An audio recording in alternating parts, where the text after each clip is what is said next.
Okay, for 6a, this is a matrix, so I'm looking at 3a squared. What does 3a squared means? It's just 3a times a.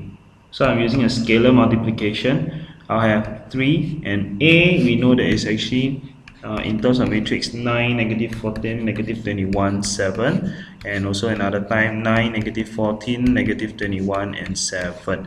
So when I try to do it, what I'll do is just multiply 3, scalar 3 into the first matrix. I'll get 27, negative 42, negative 63, 21, and multiply by 9 minus 14 minus 21 and 7.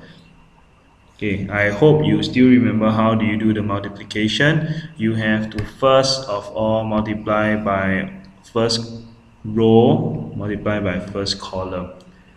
Alright, so in this case, I will not go through the steps one by one, but I'll just write out the working per element so that you can actually take reference, refer to it, and see whether if your working is correct.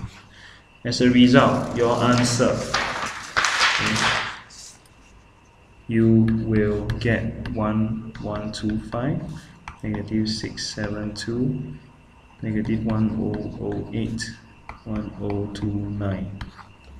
That's your answer. Okay.